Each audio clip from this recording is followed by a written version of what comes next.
আসসালামু আলাইকুম প্রিয় দর্শক, আমন্ত্রণ জানাচ্ছি তরঙ্গ সংবাদের এখনকার আয়োজনে। প্রথমে থাকছে সংবাদ শিরোনাম। প্রতিদ্বন্দ্বিতা নয়, মানবতা। খালেদা জিয়ার সংকটাপন্ন অবস্থায় খোঁজ খবর রাখছেন শেখ হাসিনা।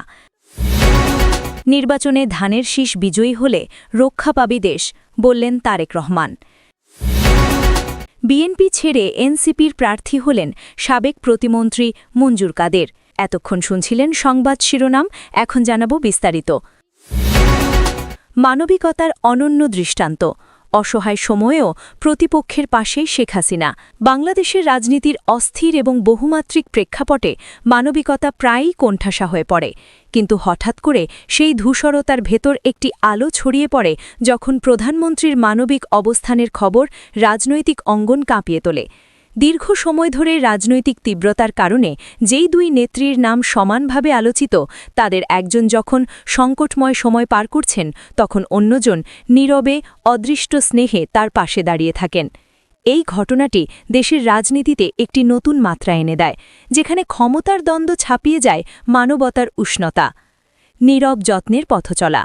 বেগম খালেদা জিয়ার শারীরিক অবস্থার অবনতি হওয়ার খবর ছড়িয়ে পড়তেই ঢাকার আকাশে যেন নেমে আসে এক অদ্ভুত নীরবতা।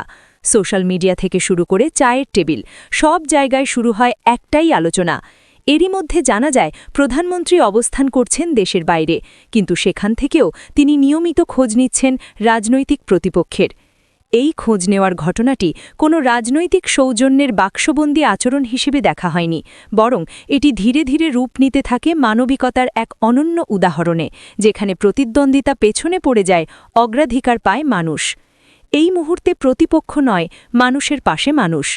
রাজনীতিতে প্রতিপক্ষ মানেই দূরত্ব, কিন্তু যখন জীবন সংকটাপন্ন অবস্থায় দাঁড়িয়ে থাকে, তখন রাজনীতি ঝরে পড়ে শরতের শেষ পাতার মতো। শুধুই থেকে যায় মানুষ, তার অনুভূতি, তার মমতা, তার দায়বদ্ধতা। শেখ হাসিনা এই বার্তাটিই দিয়েছেন নিভৃতে। তিনি জানিয়েছেন, ক্ষমতার আসনে বসে শুধু সিদ্ধান্ত নেওয়াই দায়িত্ব নয়, দায়িত্ব হল প্রতিপক্ষের মানবিক প্রয়োজনেও সাড়া দেওয়া।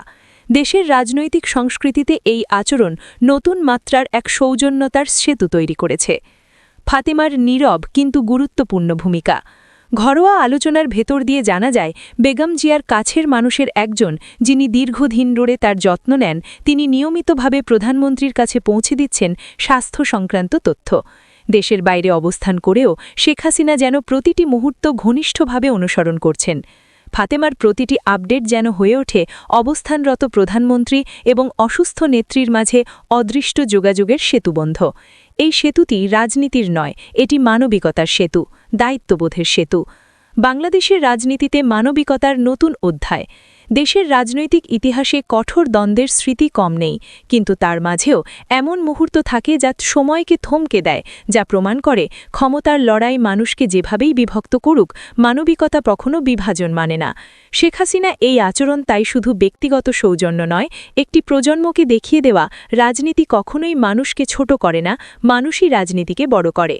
শেখ হাসিনা একাধিকবার দেখিয়েছেন, প্রতিপক্ষের প্রতি সমবেদনা প্রদর্শন কোনো দুর্বলতা নয়, বরং শক্তির পরিচয়। ক্ষমতার নৌকা যেদিকে ভাসুক, মানবতার নোঙর থাকে অটুট। অসুস্থ প্রতিপক্ষের প্রতি ব্যক্তিগত মনোযোগ কূটনীতি নয়, সহমর্মিতা। রাজনৈতিক অঙ্গনের অনেকেই এই উদ্যোগকে নানাভাবে ব্যাখ্যা করার চেষ্টা করলেও প্রকৃত তথ্য হল, এটি ছিল মানুষ মানুষের পাশে দাঁড়ানোর শুদ্ধতম প্রকাশ। বেগম জিয়ার অবস্থার প্রতিটি আপডেট প্রধানমন্ত্রীর কাছে পৌঁছানোর ঘটনা দেশের জনগণের চোখে মানবিকতার এক নির্মল বার্তা পৌঁছে দেয়। এই বার্তাটি অনেকের মনে আশার আলো জ্বালায়। দেশের রাজনীতিতে এমন পরিবেশ তৈরি হওয়ার সম্ভাবনা দেখা যায়, যেখানে মতভেদ থাকলেও পরস্পরের প্রতি নৈতিক দায়িত্ব অটুট থাকে। দুই নেত্রীর ইতিহাস, দ্বন্দ্বের মধ্যেও মানবিকতার ছায়া। বাংলাদেশের রাজনৈতিক প্রেক্ষাপটে তারা দুজন যেন দুই প্রান্তের দুই ব্যস্ত নদী, কখনো পাশাপাশি, কখনো বিপরীতমুখী প্রবাহে, কখনো প্রতিযোগিতায়, কখনো সংঘাতে। কিন্তু এই দীর্ঘ ইতিহাসের ভেতরেও এমন অনেক মুহূর্ত আছে যা দেখিয়েছে, মানুষ হিসেবে তারা দুজনেই দেশের কল্যাণ ও মানুষের মর্যাদাকে সবার ওপরে রাখেন। এই অসুস্থতার সময়টিও এই ইতিহাসে যুক্ত করেছে আরেকটি অধ্যায়।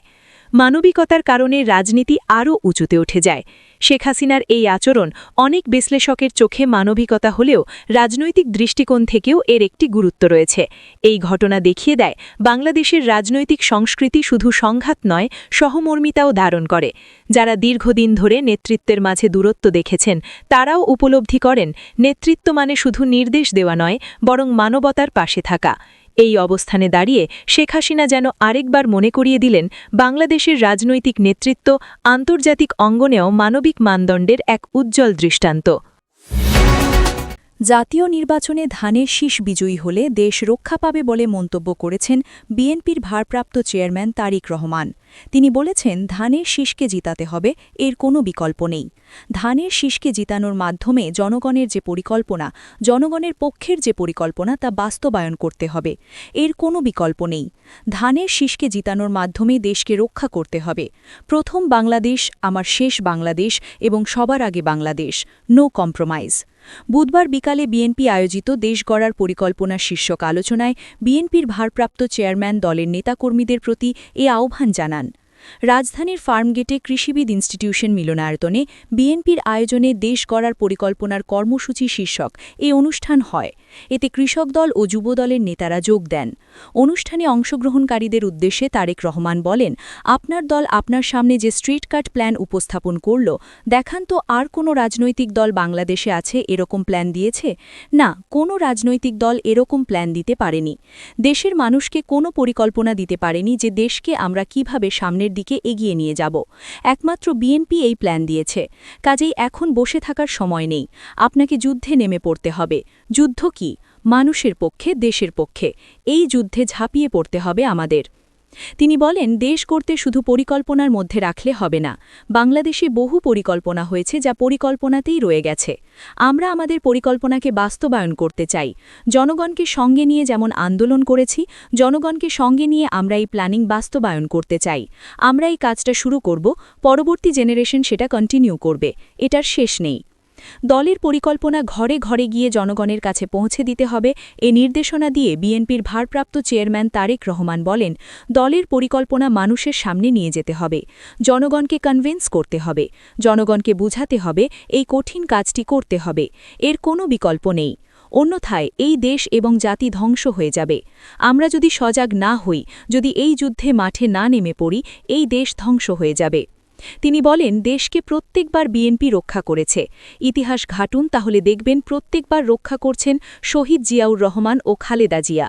তারা যতবার দেশ পরিচালনার দায়িত্ব পেয়েছেন তার আগে দেশের কী অবস্থা হয়েছে। তারেক রহমান বলেন, এখন শহীদ জিয়া এবং খালেদা জিয়ার দায়িত্ব আপনাদের অর্থাৎ নেতাকর্মীদের কাঁধে এসে পড়েছে। এই দেশকে আপনাদের রক্ষা করতে হবে। প্রত্যেককে উঠে দাঁড়াতে হবে, ঘর থেকে বেরিয়ে মানুষের কাছে যেতে হবে, দোরগোড়ায় যেতে হবে। তাহলেই আমাদের পক্ষে সম্ভব। আসুন এই যুদ্ধ আমরা শুরু করি। ফ্যামিলি কার্ড, হাসপাতাল কার্ড, ফার্মার্স কার্ড, পরিবেশ রক্ষা, বেকার সমস্যার সমাধান, শিক্ষার উন্নয়ন প্রভৃতি বিষয়ে দলের অগ্রাধিকার পরিকল্পনাগুলো কিভাবে বাস্তবায়ন করা হবে তার রূপরেখা যুবদল ও কৃষক দলের নেতাদের সামনে তুলে ধরেন বিএনপির ভারপ্রাপ্ত চেয়ারম্যান।